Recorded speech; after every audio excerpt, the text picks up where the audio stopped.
Hello, my friends. It's time once more for a story. A wonderful fan fiction. Because I'm not done yet making everyone completely uncomfortable. So, we're going to read yet another strange story from the internet. Ladies and gentlemen, from Palmer Tech, this is Uncanny Love, a Chef Boyardee fan fiction.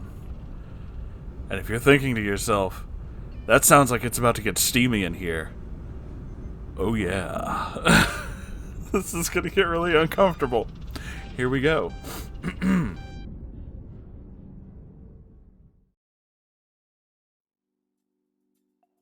'Twas a gloomy night, and for that reason I could barely muster the strength to fall asleep. I felt alone in this world. 29-year-old man living alone in a rundown apartment was not what I envisioned for myself many years ago. But there I was, a pathetic loser wallowing in his own self-pity, without a single shred of hope for a future with meaning. A single tear cascaded down my cheek, glistening in the moonlight shining from my curtainless window. As I curled up on my mattress in despair, a voice echoed through my mind. Gerald. What was that? I thought to myself. Gerald, the voice flickered inside once more, calling my name.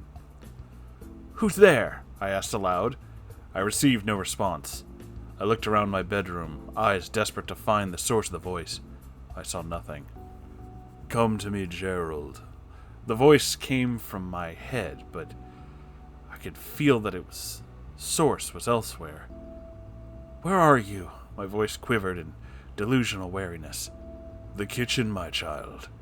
I am to be found in the kitchen.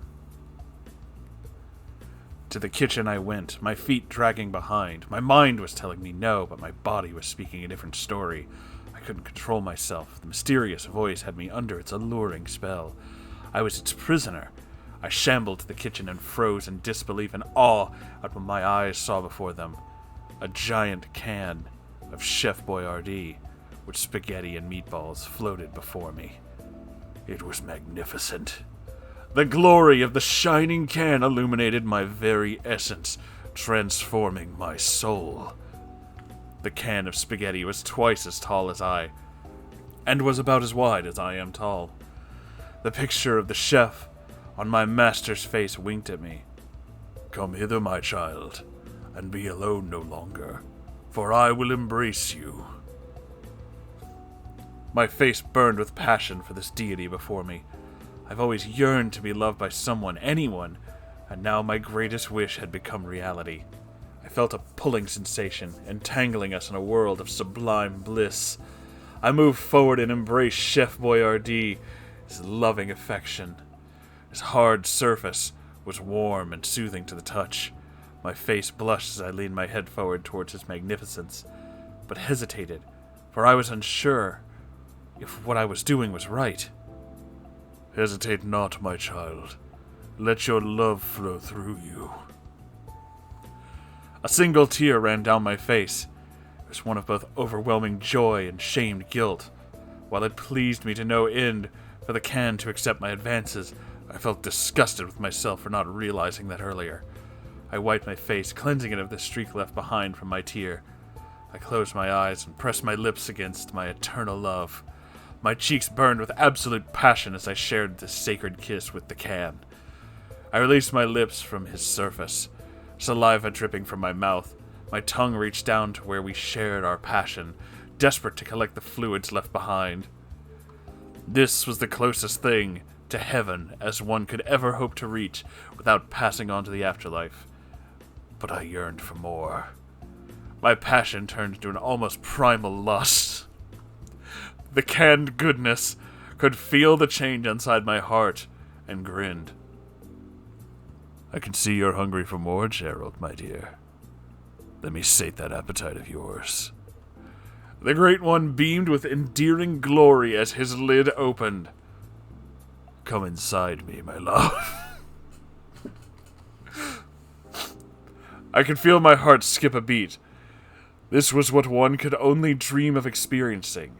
But here I am, about to engage in luxurious pleasures unlike anything the world has ever known. As I moved forward to greet my destiny, I was halted by my master's voice. Before you enter, remove those silly garments of yours. Where you're going, clothes would only get in the way. And so I had done what Chef Boyardee had instructed of me, revealing my nude body. I tried to cover myself with my hands in embarrassment. The Ken chuckled and shook his head. There's no need to be nervous, my child. It matters to me not what size your penis is. The only size that matters here is the size of your love for me. So come to me, Gerald. After speaking those words of encouragement, long strands of spaghetti reached out from my lover's opening and gently lifted me up. I peered down into the mass of sauce and pasta before me, taken back by its glorious holiness. The pure divinity of his sauciness overwhelmed my very being. The strong noodles of God himself plopped me inside his red ichor. It was soothing to the touch. Its warmth engulfed me like a nice blanket on a cool night. The sauce covered me entirely, until all that remained was my head. So tell me, my child, how does it feel to be inside me? My face burned with uncontrollable passion for this being. My mind knows no words that could possibly describe the euphoria in my heart for you, Master Boyardee. The canned goodness rumbled with a deep chuckle. Gerald, you may not know what to say, but I will always know what is in your heart. Let us indulge in our passion in solidarity. His long strands of love caressed my shaft. The tingling pleasures enshrouded my virgin cock. Never before had anyone else touched my special place before. Tears ran down my face. Pure ecstasy filled my essence. Chef Boyardee started to stroke my rod with his soft, long strands of holiness. My body tingled with acute pleasure. Drops of... I don't even know if I can say this on YouTube. The great Ken spoke, enveloped in the delicacy of my pre-ejaculatory substance. Gerald, my dear, his magnificence boomed soothingly. Your semen is quite delectable. What you have given to me is a true testament of your passion towards me. My face burned with pride. Never before has anyone given me so much confidence in myself. This newfound love being poured out by the can has created new meaning for my existence. His noodles of love stroked my meat more vigorously. With each pump, I could feel myself getting even more lost in euphoria. All of a sudden, the tingling intensified and my mind went blank as I released my seed into the stew of meat, noodles, and sauce. My eyes rolled back from the intensity of my orgasm. I could see my white, life-creating fluids rise to the top of the sauce.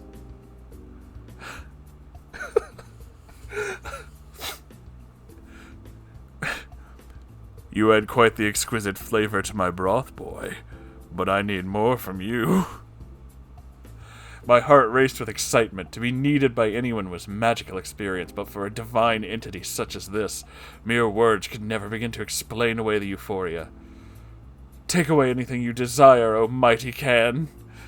Long strands engulfed my penis. The slightest touch given by the spaghetti felt incredible, but I knew not why. It was as if the mere touch of the master chef was enough to cause me to orgasm. I'm sure you've figured it out by now, but everything in this body of mine is coated with a moderately powerful aphrodisiac.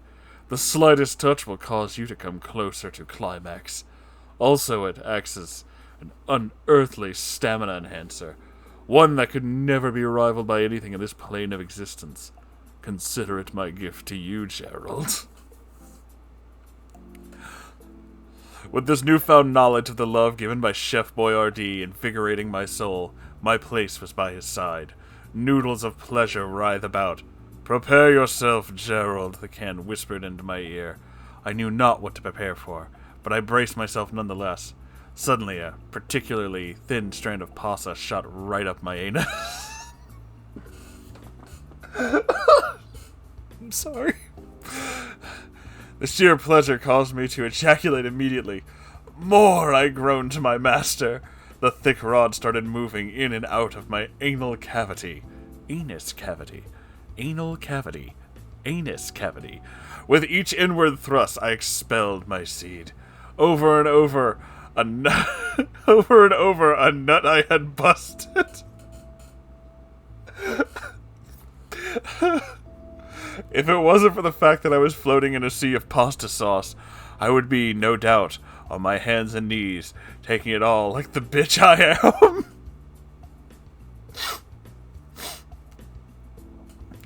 All of this still wasn't enough for me, though. I still crave it. It was the aphrodisiac, but it could also be my own unfiltered desire. Whatever the reasoning for my selfish need for increased pleasure was, I couldn't go without more. The great Can, in all of his greatness, felt my desires. Strands of his goodness covered the head of my cock.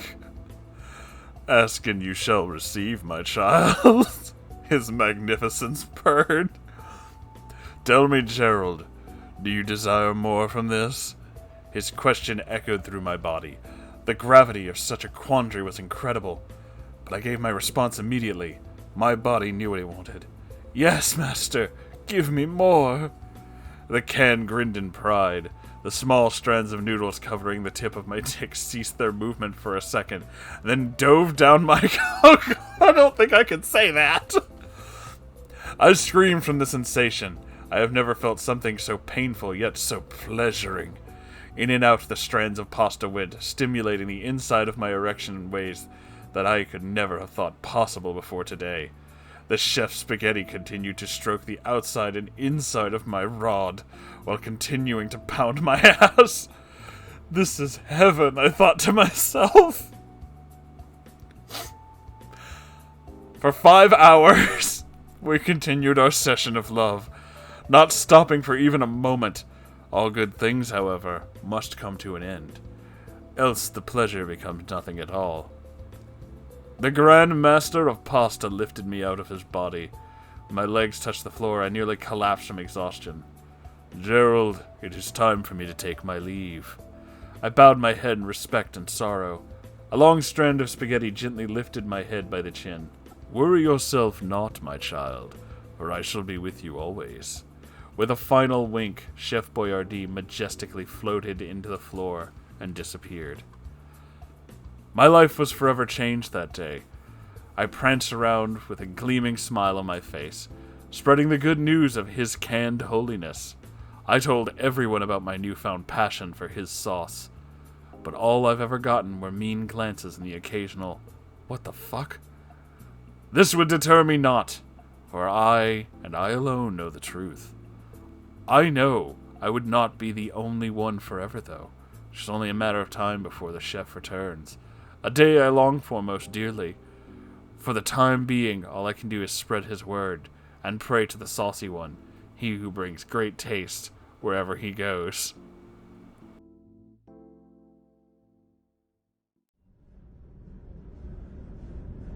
I don't know what the fuck I just read, but there it is.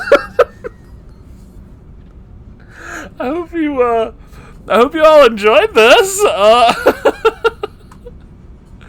This is quite something. I tried my best not to laugh too much throughout it, but I failed.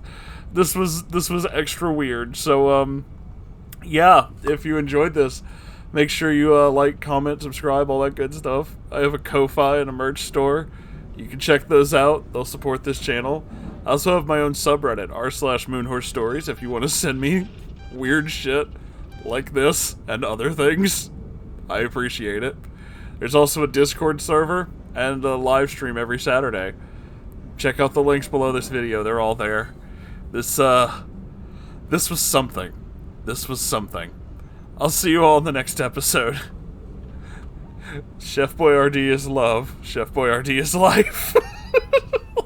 Goodbye, everybody.